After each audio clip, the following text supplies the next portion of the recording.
Update: I never want to be intimate again, like ever. But I do not want to lose or hurt my husband. I've been struggling with this for over a year. Original post: I, 29 female, am married to a man who we shall call John, 30. I saw other posts on here of others in a similar spot, and I have done a few things over the last year or so. I have been to doctors, therapists, asked around online about solutions, but my libido is just flat dead. Nothing brings it back. Nobody has had answers, yet. I am in perfect shape, so is he, and I haven't lost love or physical attraction. No body dysmorphia. Hormonal levels are fine. I am not on hormonal birth control. I don't take any other medications. I tried stupid online BS and snake oil, but I think deep down I knew that stuff was never going to work. We have been together for 7 years, married for 3. We are happy, we have a home and good careers, 3 wonderful dogs, and our families get along. But I just cannot stomach the idea of ever doing it again. It makes my skin crawl thinking about it. I have either been making excuses to put it off, or just grinning and bearing it when he was clearly just riled up, and I didn't have the heart to look him in the eye and say, "You." I literally have a cry the next time I'm alone. I was his first, but he wasn't my first, and I taught him how to be my lover. Everything was fine for over 5 years. John is considerate, takes his time, made sure we both had fun and felt satisfied. I feel so awful even considering talking to him about it. Before last year, we had done it nearly every day, but over the last year, my drive has slowly died. I think that I just do not want to do it, ever again. Is that so odd? Why is that so wrong? How do I approach this with John? I plan to sit him down on our next day off together, which is in 5 days. I have that long to decide what to do. I can't do this to him or myself any longer than that. Is it right for me to unilaterally cut that part of our relationship out? I do not think so, but everyone says that. I shouldn't be forced to do it just to keep my marriage, which sounds idiotic based on the other posts here. I know intimacy is important. I don't know what to do next. He has been completely in the dark on this because I'm scared of divorce. I don't want him to think I don't love him or think he's unattractive. I'm scared to hurt my best friend. I don't want him to resent me or to feel trapped. Just any advice, please. I feel like I am about to burn our entire lives down. Now for the top advice before reading the update. You must communicate this to him. He needs to be able to choose between you and a dead bedroom or moving on. You are certainly within your rights to not want to do it again, but you don't have the right to choose that for John. It makes my skin crawl thinking about it. I have either been making excuses to put it off or just grinning and bearing it when he was clearly just riled up, and I didn't have the heart to look him in the eye and say, "You." I literally have a cry the next time I'm alone. If it's this extremely bad, John needs to know. He needs to figure out how to handle it. There's a third option, that's for him to have a hall pass for physical relations only. But that's very tricky. Personally, I believe that hall passes are a trap that lead to jealousy and a bunch of other small relationship problems that build up and become a lot. If you can do it, it's a great compromise, but it's only a great compromise if you're personally okay with your husband sleeping with others. If this even slightly vexes you, imagine how it'll feel after a tough day at work, traffic on the way home, and the Starbucks messed up your order. And you pull home to find your car has a flat, and then your husband tells you he has a friend coming over later, or whatnot. You've talked to a lot of people and sought a lot of help, but you haven't spoken to him about it, and you need to. It's good that you've planned a time to do it. You're doing it with him when you don't want to, out of obligation. That's traumatizing and unhealthy. It definitely won't help you get your drive back. All it's doing is reaffirming the repulsion that you're experiencing at the moment. It's not wrong that you don't want to do it, but you recognize that you're currently incompatible physically. Explain how you're feeling, tell him you love him, and find him attractive and that you have fears that your honesty will end in divorce. Put it all on the table and then figure it out together. I know I should have talked to him sooner. Fear has made me not for so long, but I know I have to put things on the table. I had not thought about the trauma aspect. I might need to mention that too. I would not mention to him that intimacy with him is traumatizing. That's so unfair when you have not communicated this to him before. This news is going to be blindsiding enough without you basically telling him he's been victimizing you. I just don't see how that would be helpful. Your line in the sand is no more intimacy, so rather than expanding on the ways in which you think doing it is terrible, perhaps focus on what compromises you're prepared to make to maintain the marriage. Are you willing to make this an open or polyamorous relationship? Do you all want kids? If so, how would they be made? You shouldn't have intimacy you don't want to have, but this is a deal-breaker situation for most people, and I would honestly be surprised if that wasn't the case here. But if you really want to make the marriage work, then you should be prepared to explain what you envision the relationship looking like going forward. No one should be forced to do anything. but it's important for you to acknowledge that you're the one changing the very foundation of your relationship as romantic and intimate partners, and it's not reasonable to expect that he will forego that forever.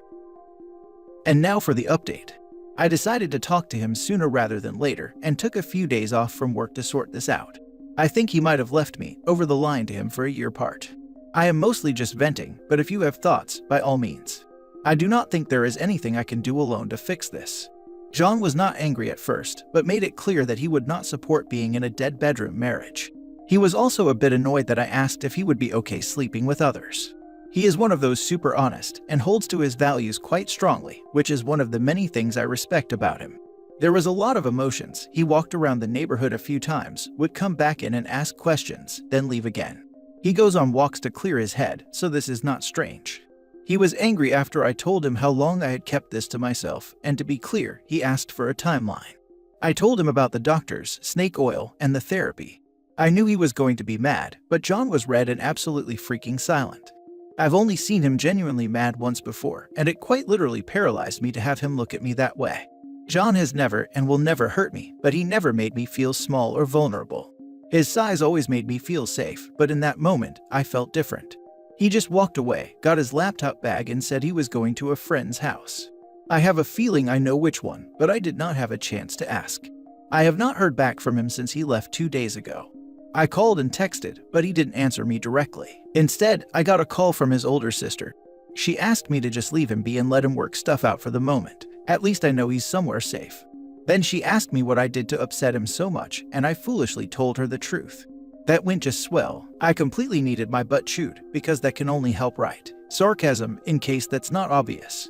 At this point, I just want him to come home. He has been the perfect partner, and I just want him to talk to me. He doesn't deserve this. I should have never kept anything to myself. We have a king-sized bed that I am sleeping in alone. The dogs are clearly confused, sleeping by the door, because I am the only one feeding and walking them instead of both of us. My plan, assuming he goes along with it, is suggesting couples therapy. That's all I got. Let him process this. It's a lot. It really is. If my wife came to me and told me she'd been bearing it and that doing it with me made her skin crawl for a year, as she said in the previous post, I would feel freaking insane. Like, he's going to feel like a goddamn predator. I would feel like I had been unknowingly victimizing my wife for a year. I'd be furious too. Like, she's put him in the worst possible position here by just refusing to be honest with him. This is the reason. My husband recently overheard me telling someone that way back when I had postpartum depression, I had to stop Prozac after a few months because it killed my libido and made my skin crawl. Now, my husband and I have always had an awesome fun life that I greatly enjoy. He was still devastated, truly distraught, at the thought that I was grinning and bearing it for a few months 15 years ago. I assured him that I liked the closeness and it felt good once I warmed up, which was true by the way. If you're going to tell your husband you don't want to do it anymore, that's one thing. But you can't tell a man who cares about you that all those activities you've had for a year has been unwanted and skin-crawlingly awful. That's cruel and completely breaks any trust. He's going to think, what else have you been faking and lying about? Can attest to this. I was personally told recently that my significant other dealt with it and just used it to get that physical satisfaction, and that it had been going on like that for a while. I'm still pretty reeled back about it and can't help but feel like I was being used. Based on what you say are his strong values about monogamy, you've given him a deal breaker. You've also told him that you've felt this way for a year, which means every time y'all were intimate, he was under the impression that you were an enthusiastically willing participant. He needs time to process, and really, you should assume there's no coming back from this. And by bringing up an open relationship, her husband probably thinks that she doesn't want him anymore, but has someone else in mind. He was also a bit annoyed that I asked if he would be okay sleeping with others. It was definitely when she mentioned this. If I was in the husband's shoes, that would be ringing alarm bells in my head. I'm sure OP has no intent of malice, but it definitely doesn't come across in a positive light. She's dug herself a hole so deep that there's no way to recover this relationship. Don't bother wasting money on marriage counseling. Do the right thing and initiate a divorce, and don't take any of his assets. He gets to keep the house. I will see what he says. If he's willing to help search for a solution, then I will too. We have a prenup. Now for the last story. I, 50 female, found out my cheating husband, 50 male, has been working for 1% of his usual salary for 2 years without telling me. I caught my husband in an affair a year ago. We have 3 kids together, aged 24, 19, and 17. I thought that I needed to give the man I've been building a life with since we were 24 another chance. The affair was with a woman, 23 female, he met while on an extended business project in Boston. We live in Texas. I thought that it was a midlife crisis he would step out of, and he seemed very remorseful. He said there was just lust between them and offered up financial documents showing that he paid for her rent and paid off her credit cards, but claimed that was it. He agreed to end this relationship immediately and said he wanted to commit to family again. The only blame he tried to put on me was that he did feel slightly disappointed that I did not even consider his suggestion to look into implants, and said that my fears for getting implant illness are overblown. My husband works as an accountant and has climbed his way up to an executive position. At the firm I thought he was still working at, he was an equity partner and all the colleagues on his level, and the board of directors are all extremely close to him. One of his cousins is on the board of directors, and his half-brother is one of the firm's most lucrative clients. Another person on the board of directors literally owes his life to my husband because they were friends in their 20s, and one morning, when my husband decided to check up on him, he found him overdosing and choking on his own vomit. My husband cleared his airways and gave him the right medical attention until help came. This man has said that he is my husband's servant until the day he dies. Besides that, my husband has also been asked to be the godfather for many of his other colleagues' children. The industry is definitely still an old boys club, and besides my husband's connections, he also brings a joint law and business degree to the table. So it goes without saying that I was more than shocked to find out through his friend's ex-wife that my husband has not officially worked at his company for over 2 years, and while he still spends all his time with them, the company effectively divorced him on paper. At his level, a firing would be nearly impossible and come only after a lot of bad blood and conflicts, but apparently he has been fired this entire time, and his equity dividends also mysteriously disappeared. This was all happening while my husband and I continued to go to these people's homes and celebrate birthdays and anniversaries with them, with everybody acting like nothing has happened. I asked my friend how she knows, and she says she was sorry that she was telling me this, but she was sick of her ex-husband's financial deceits during divorce, and that she didn't want this to happen to anybody else. She said her ex confessed when he was drunk that my husband was making $25,000 a year as a so-called receptionist or assistant at a small company owned by a friend of a friend, but basically just gets on the phone all day, talking business with his former colleagues. I decided to hire a private investigator, and I found out that not only was my husband going to an office 2 towns over to work, but he'd just as often leave that office and go to a coffee shop or just walk around on his phone. I decided to look into his devices and found out that they had numerous messaging apps used for cheating, and he was still texting the woman and saying things like, "I'm going to come see you, XOXO. He has not stopped doing business trips, and I guess this explains why. However, I do not have access to most of our financial documents. We have a joint bank account that he puts money into to cover our expenses, and maybe a bit more for luxuries for the kids. But the rest of what he earns and dividends he earns is invested, according to him, or in a savings account that we shouldn't touch. When I married him, he was earning nothing, with expectations of going further into debt, and I nevertheless signed a prenup where I agreed that regardless of the length of our marriage, I would only accept alimony for 2 years. We have been living as a whole, like he still has that high-paying job, and he recently bought a very luxurious car for himself. However, now that I've found this out, I've noticed that he's been saying that because our oldest daughter has a job, that she should just get her own health insurance before she's 26.